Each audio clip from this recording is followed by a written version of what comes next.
Okay, I mean, you talk about a campaign, an orchestrated campaign being run against you. Would you like to elaborate on that? What does that mean? Well, I mean, that's not just. Can I just finish? That's not just one guy going off and leaving in a sulk and taking a few pot shots at you, is it?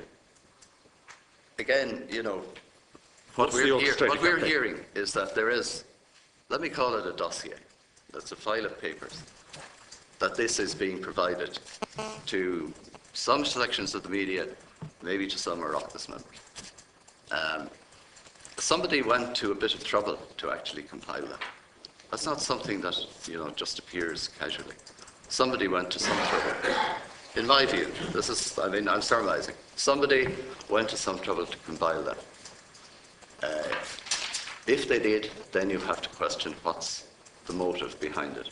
And that's, I go back to the questioning that we have had internally. What is the motive? It must be in some way to undermine NAMA, in some way perhaps to try indirectly to influence our decision making, to intimidate us. And that's why it's very serious. And it's very serious because I go back to Deputy O'Donnell's point. NAMA is owned by the taxpayer. And what NAMA does is has direct implications for the taxpayers of this country. And from the first day that NAMA was set up, first day I was appointed chairman, first day the board was appointed, believe me, in everything we do, it is the taxpayer is our main concern, nobody else. Yeah. I mean, I see your point, and I'm neutral on the allegations. But I do see a bit of a problem, that those who have grievances against you could well be right. Would you acknowledge that? If people have grievances against us, right, I would love them to come to us and be specific. I would love to come and deal with specific grievances, specific issues. Not rumours, not innuendo based on what seems to be one individual who has been discredited. Anybody out there who has a grievance about NAMA, I will be very, very happy to meet them. Brendan McDonagh would be happy to meet them. There is no issue with that. We would love to do it. And believe me, if there is anybody out there who wants to do that, let them be up front, let them come in, let them talk to us. And I remind people again out there who have information about impropriety in NAMA that there is an obligation on them actually in the Criminal Justice Act to provide that information to the Gardaí. So they're quite welcome to come to us, to go to the Gardaí.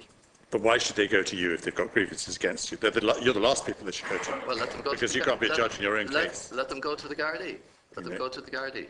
They may have grievances. And remember, we have a history in the cases where complaints have been made to us of investigating them and reporting them to the Gardaí. So there's no suggestion that people will not get a hearing from us in that.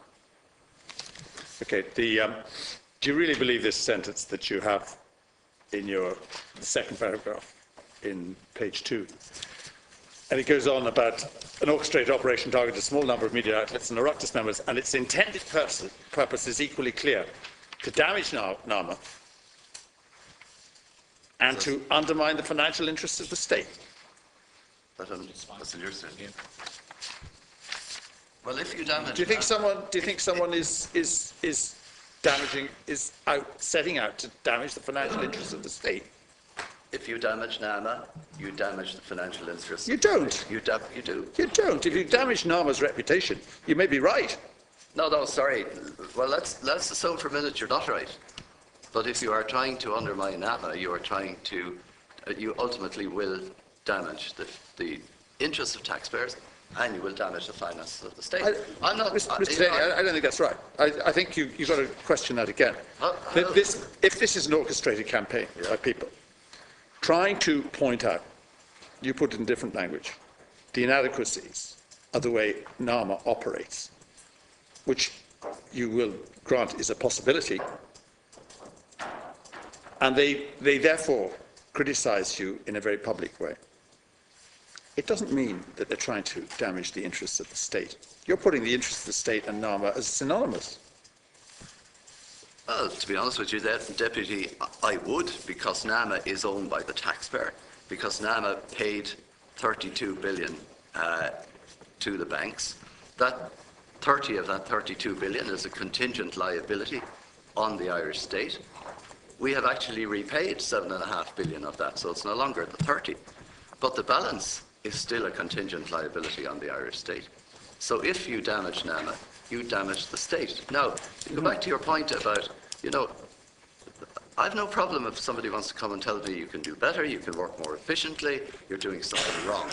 And people have, and we have responded to that. But you have a problem if they tell the media.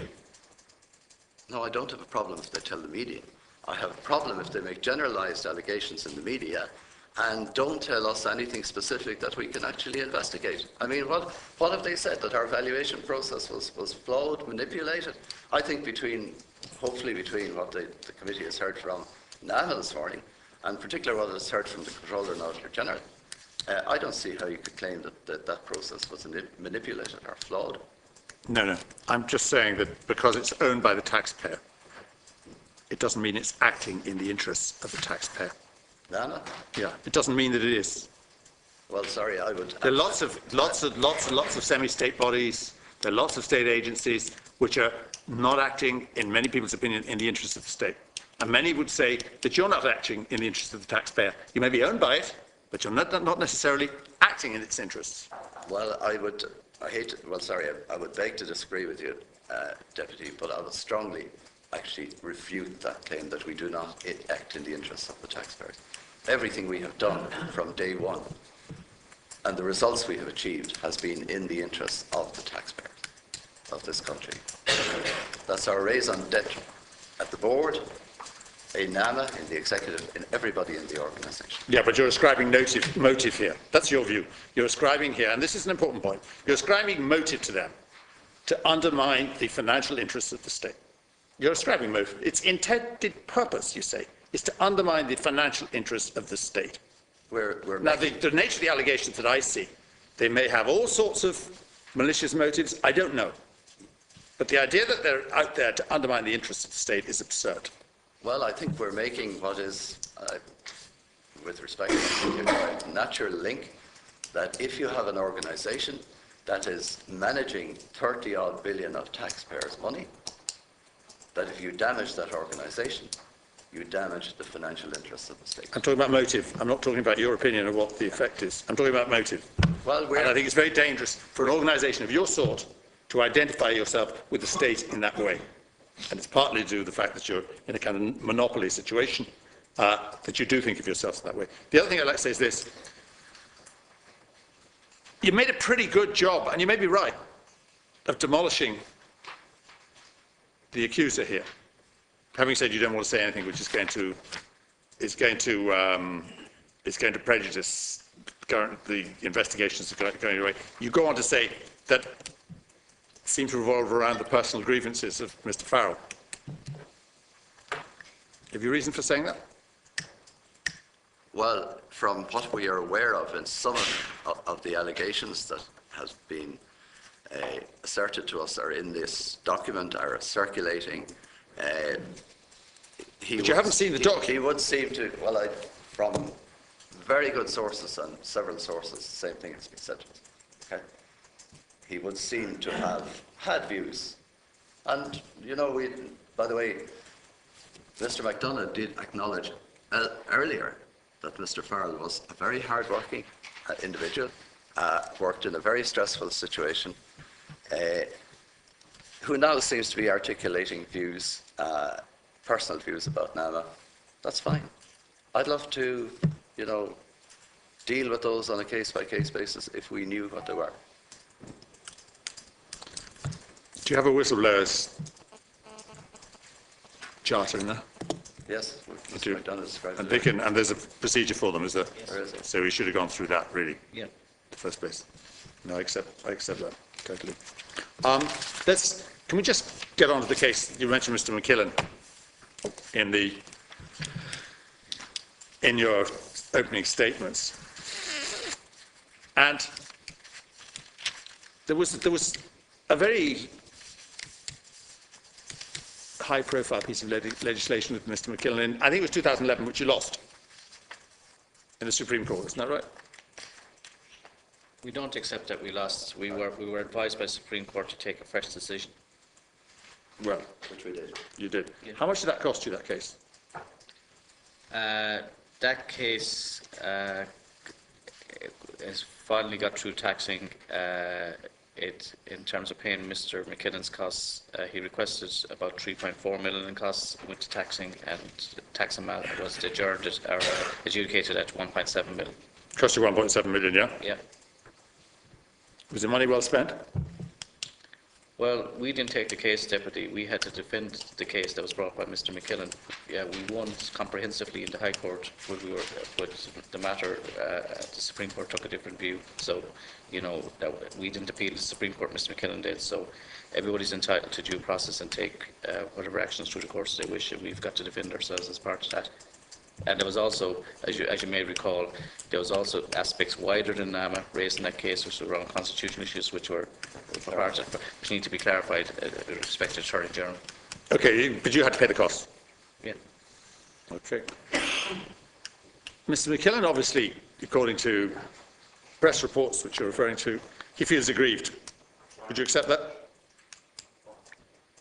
Well, I don't think it's appropriate For us to comment, since he's subject, he's in litigation with us at present in the High Court, Deputy. So, you know, anybody who has a grievance, there's a mechanism for somebody with a grievance to deal with it, and sometimes that grievance has to be dealt with by the courts.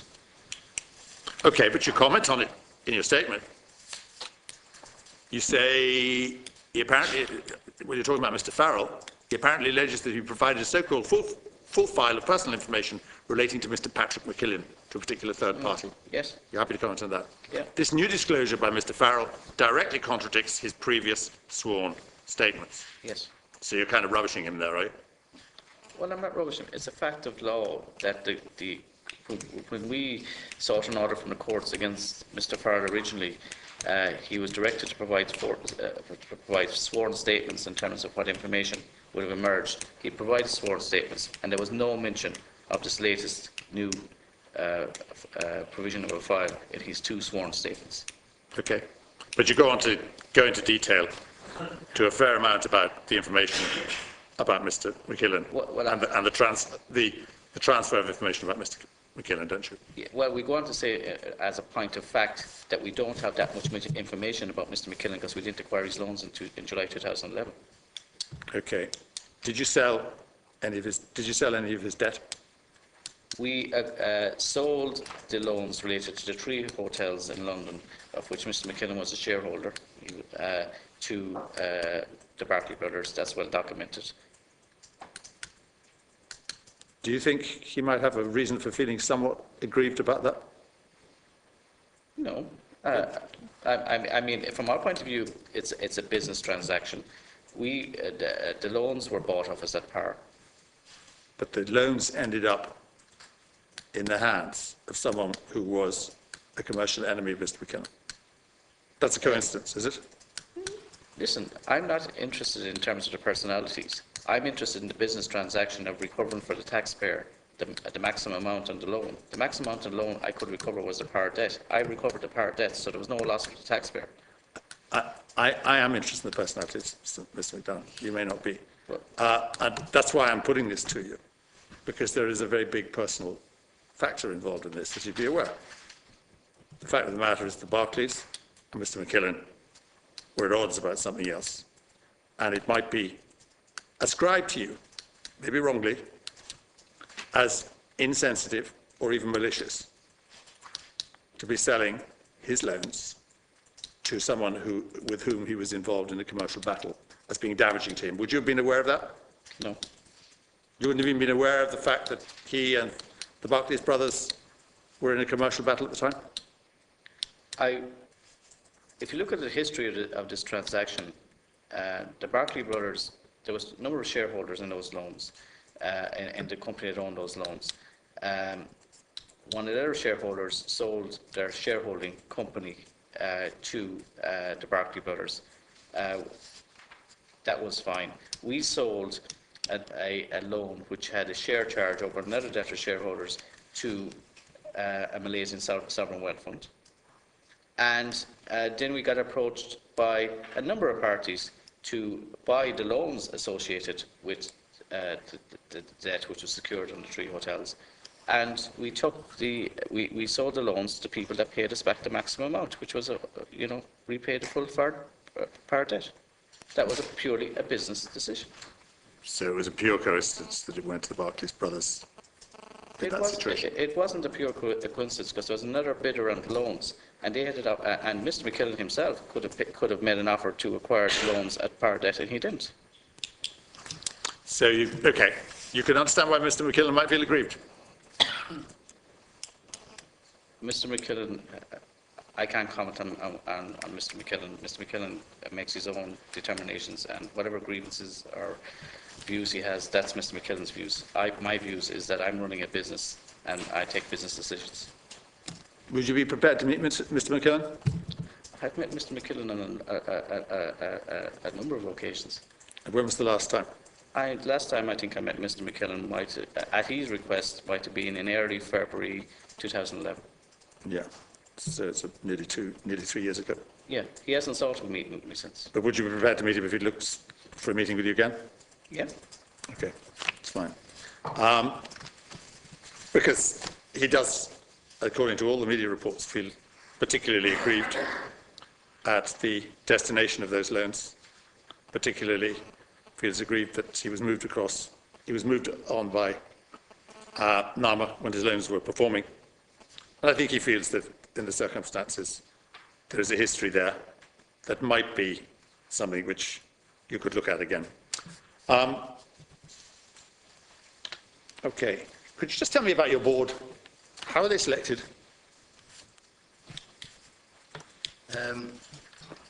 Well, the board was appointed in December 2009 by the Minister of Finance of the time, and I was asked to be chairman. I'm not privy to what the selection process was when I was asked to be chairman. The board had already been selected, so I was presented with the board as it was. The legislation provides for 9 persons on the board, including the chairman. There are 2 people there ex officio. One is the CEO, Brendan McDonagh. The other is the CEO of the NTMA, John Corrigan. And the rest are, in one case we have an executive director, and then the rest are non-executive directors. They were appointed for varying terms. There have been 2 changes on the board since its inception. 2 directors who retired in, I think, 2010.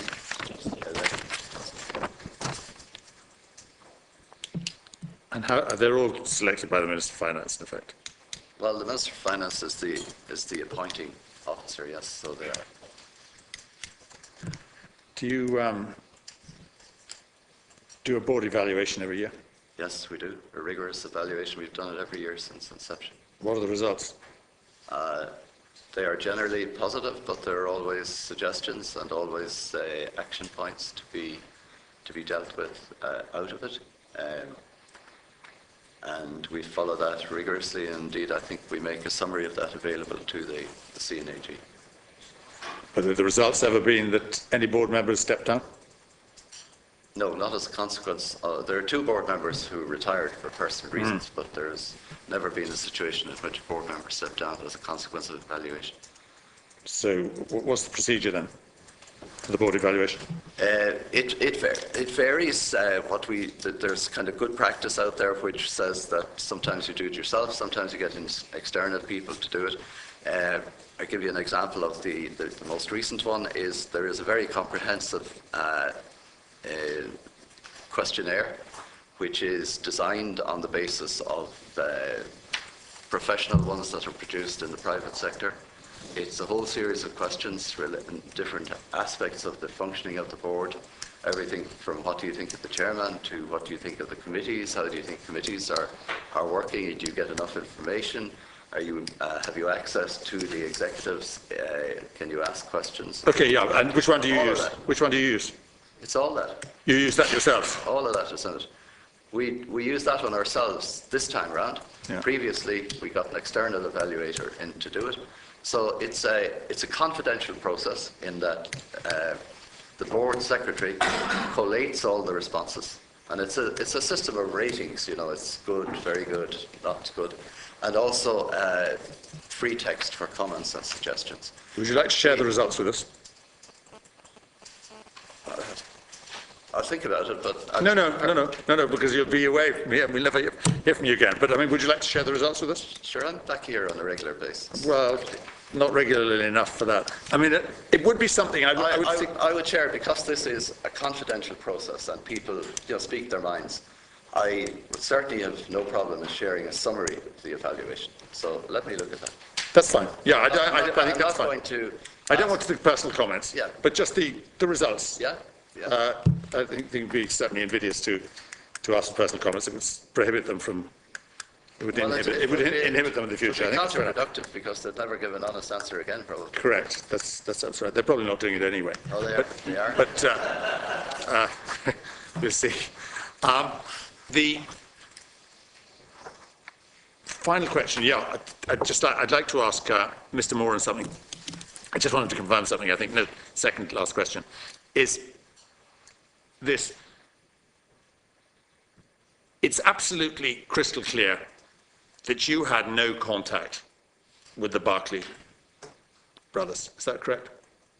With the Barclay brothers? Yeah, or anybody working for... As I think the Freedom of Information request clearly shows, which was directed to the department by Mr. McKillen.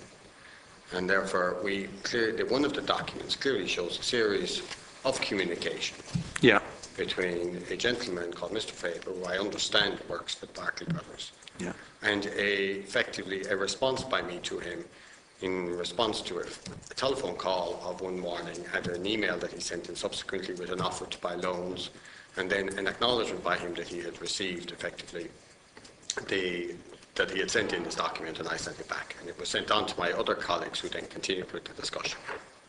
Yeah. Okay. Would you meet Mr. McKillen if he wants to meet you? I have no problem meeting Mr. McKillen. In fact, what's interesting about this process is that Mr. McKillen has accused me of being partial about meeting people I haven't met, when he has actually since been in the department, meeting officials in my department that actually deal with the institutions with which he seems to have a problem. Right, that's fine. Thank you. Just a final question. Maybe Mr. McDonough could answer this. Yeah, how many loans have you taken over from banks at zero consideration? I don't have that information at hand, definitely at the moment, but I can come back to the committee. Would you be able to let me have it? No, absolutely. I will come back to the committee, to the board committee secretary with that information. Okay, thank you, Chairman. Deputy MacDonald. Thank you very much, Chairman. I feel like I'm on the set of, I don't know, an Agatha Christie drama or something. So, where to start? Can I perhaps start with you, Mr. Daly? You indicated in your statement that the board investigates every allegation of impropriety. You've indicated to us 4 complaints with An Garda Síochána, 2 in relation to former employees and 2 in respect of debtors. Can I ask you, well, 2 things. How many complaints or allegations of impropriety has the board considered or investigated over the last 4 years? The 4 that are mentioned here. Are you talking about internal NAMA staff or debtors? Well, both, because you stated very clearly that it is the role of the board to investigate every allegation of impropriety. 4 that are referred to here, all of which have been referred to the Gardaí. Yes. 1 other allegation or suggestion of impropriety where we investigated and we found that the allegation was not proven. Okay, and what was the nature of that allegation, Mr. Daly? That was in relation to an alleged disclosure of information. Can you be more fulsome than that? Well, I can't really, because that was what the allegation was. We investigated it, and we didn't find that it was well-founded. Okay. So over the course of 4 years, you have investigated 5 allegations of impropriety, which have resulted in 4 referrals to An Garda Síochána. That's the net point. Right. I wonder, would you, or perhaps Mr. McDonough, say something about Mr. John Fraher? This is a case that was a cause of some public comment earlier this year, I understand. Mr. McDonough? Well, I think it's in the public domain, Deputy, that Mr. Farrar is a debtor of NAMA that we seek judgment proceedings against. And he made a complaint to the Data Protection Commissioner. And as far as I'm aware, there was no basis to that, Aidan, was it? My information is that the Office of the Data Protection Commissioner has investigated that complaint and would have been in contact with our data protection officer in the NTMA. I am not sure whether that investigation is fully complete as yet. I know it is at a very advanced stage, but given that the investigation, I think, is still ongoing, insofar as I do not know if a final determination has been issued by the office.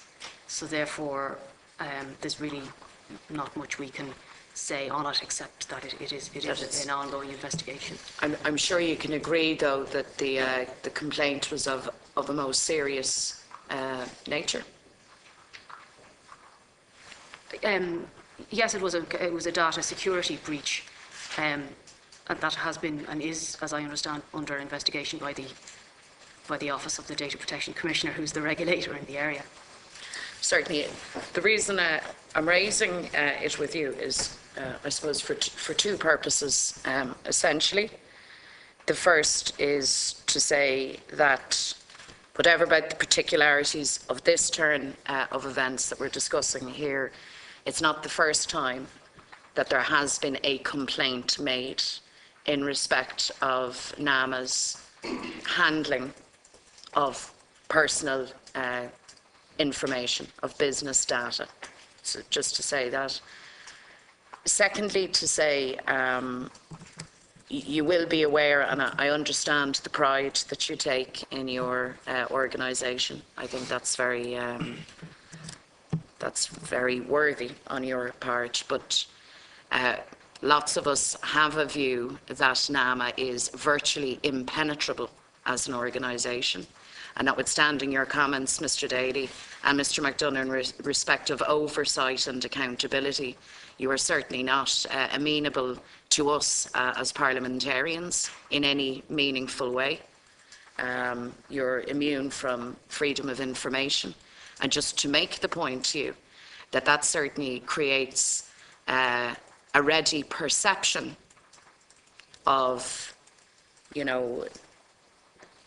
not of wrongdoing, but certainly of secrecy, which I would suggest to you lends itself to scenarios such as we're dealing with here playing out.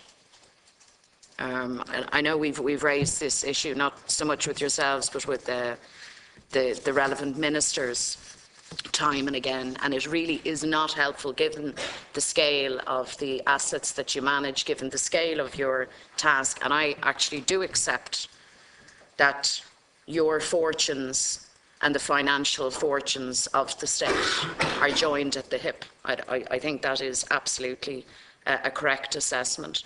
And so given that, it's really not helpful that NAMA is out of the reach of democratically elected persons such as ourselves. May I just respond, and I will be brief, because we have, as you infer, Deputy, we've been over this at considerable length in earlier sessions. So I'll be very brief.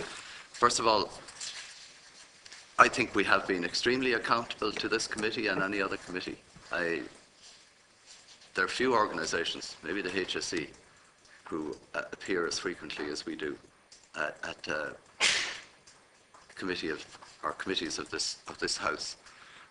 I could go into all the oversight about the CNAG and everything like that. I won't, because it's there for the record.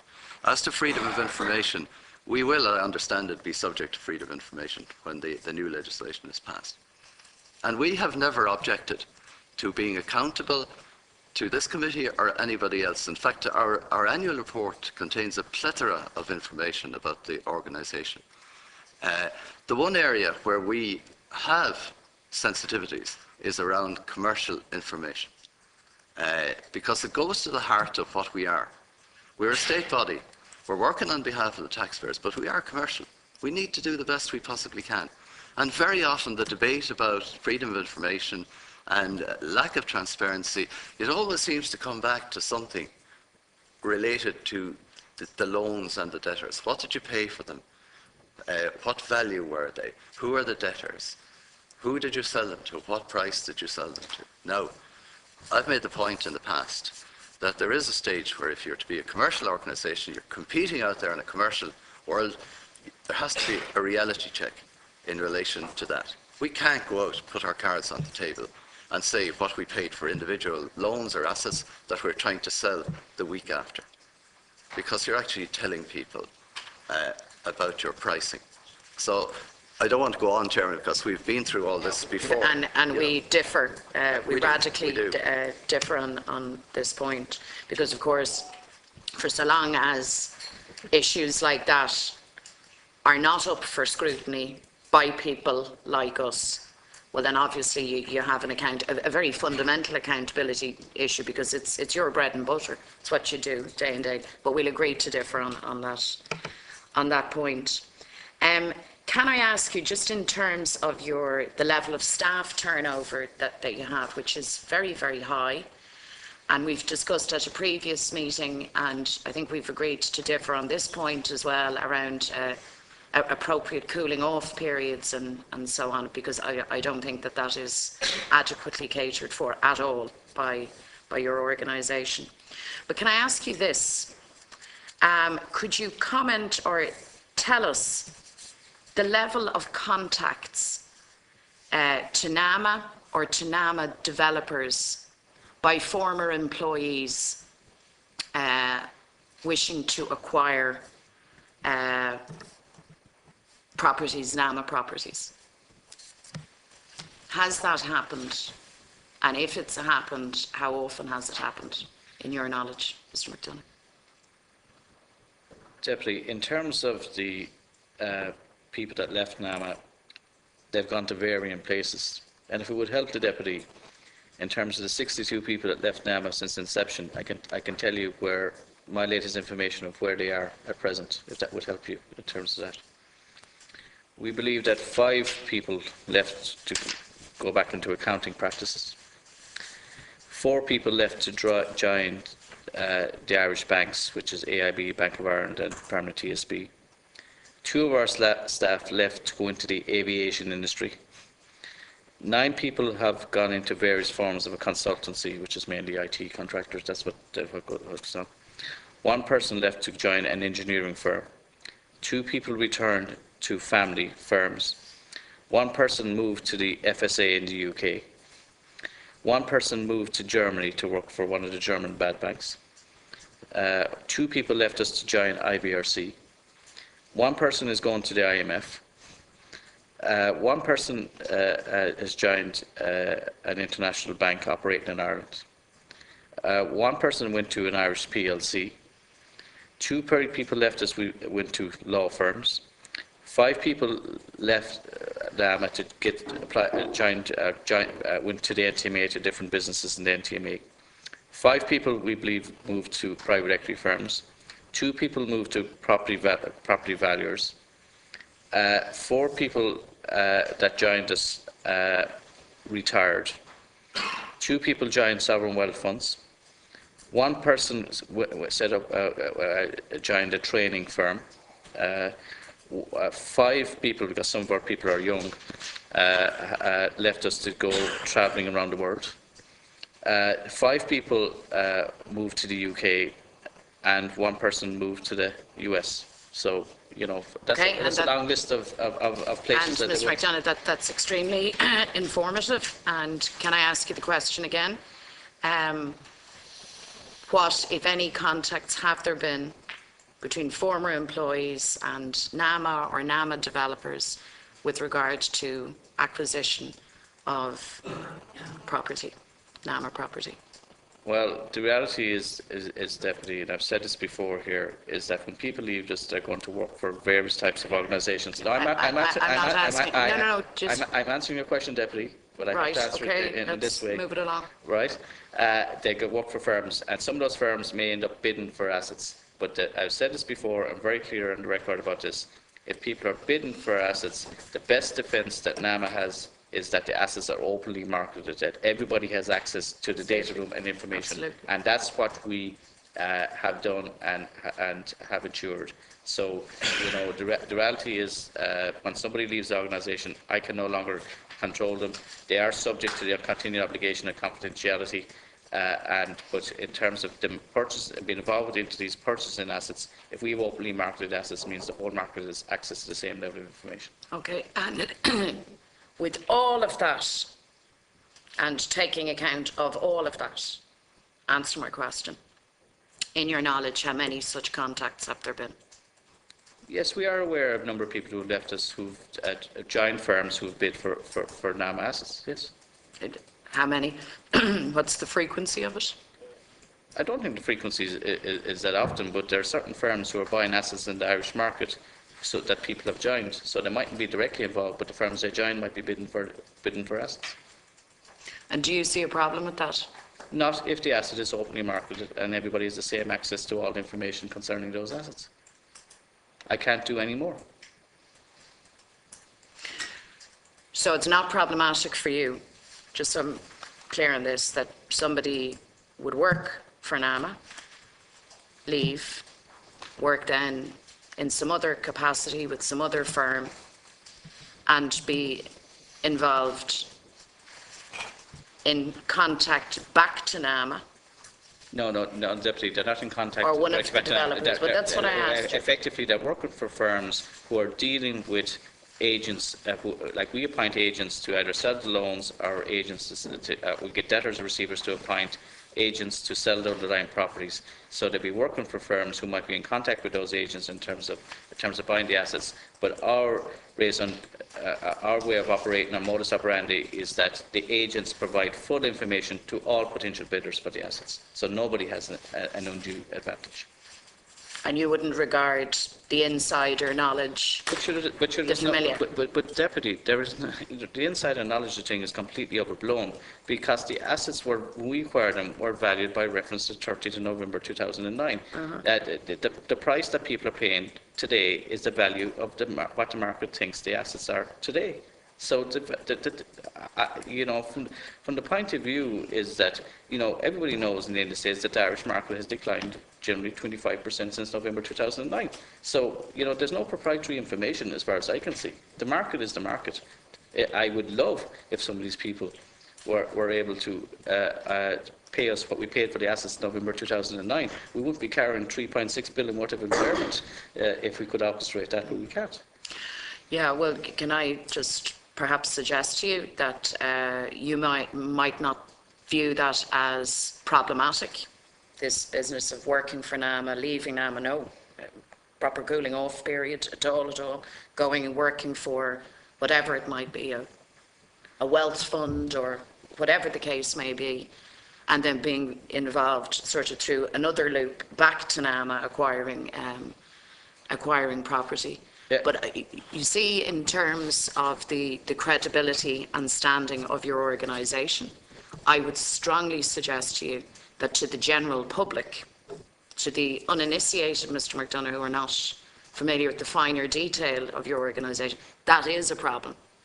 And it's allied to the, I challenge you to vox pop on the streets of this town and suggest that as a proposition to anybody with an ounce of cop on, and I will wager that the average intelligent person will have a problem with that. And it raises a problem. In addition to your arm's length, the fact that you're out of reach in terms of democratic oversight for reasons of commercial sensitivity, as Mr. Daly has set out. That's piece number one. And then piece number two is the high level of staff turnover, no correct cooling off period, and then that arrangement where you can go off and work for another entity and become, you know, have that commercial relationship with NAMA. That's really not helpful to your credibility or standing. And I know that you'll be concerned about this, because really why you're here today is because you feel that damage has been inflicted, or that there is an orchestrated attempt to undermine the integrity and the practices of your organisation. That's why you're here, really, isn't it? And to set the record straight in that regard. Yeah, but can I just say that you said these people go out and then they have a commercial relationship with NAMA. They don't. People go out, they go to other jobs. Mm-hmm. Most of that list that was called out will never again probably appear on NAMA's horizon or anywhere near NAMA. Some of them may go to work for firms that will bid for NAMA assets. They will probably not directly get involved with NAMA. But to be honest with you, you know, you can't restrict somebody from earning a living. Well, and we've had this debate. No, we have, but that's not the issue, and that's a misrepresentation of But we've had this debate proposed before, you and I, about, you know, what do? You put people on gardening leave for a year or 2 years and pay them at the taxpayer's expense. And I think I said to you that I'd be in here answering a different set of questions to you if we were doing it. No, well, we differ on this, but I don't think anybody with the, as I say, an ounce of wit or cop on could understand or justify a situation where you work for NAMA and that you leave and you have a fairly high level of staff turnover. I know that's life, you know, people are entitled to move jobs and to move their lives along, but that with no cooling off period, that you can overnight be employed by and working for and potentially have contacts with NAMA. Sorry, there is a cooling off period. It's not a situation there's no cooling off period. How long is it, Mr. 3 months or 6 months, yeah. Which Ms. Which McDonough is has explained it. Well, I know I know you have a different view on how long that should actually be. But I mean, I would ask, why NAMA? You know, what about the banks? What about any other organisation where people leave and they move off? And they might want in some way or other in the future to do. Well, Mr. Daly, if I could just remind you, you went to some lengths, both of you, and you've done this when you come before this committee, you go to some lengths to outline the extraordinary nature of NAMA and the extraordinary relationship that the fate of NAMA has with the state's finances. And we've also gone to some So I think your arrangements therefore should reflect that extraordinary phenomenon that you are. That's my view. I know you're not going to agree with me on that. Can I just, coming back to, just to summarise your position in respect of this dossier, this file, and I feel rather, because I haven't seen it, clearly I wasn't one of the chosen few. Your proposition is as follows, that a disgruntled Mr. Enda Farrell is the source of these allegations. That reference has been made to a complete file or a full file in respect of Mr. McKillen, that no such file actually existed or was in the possession of NAMA.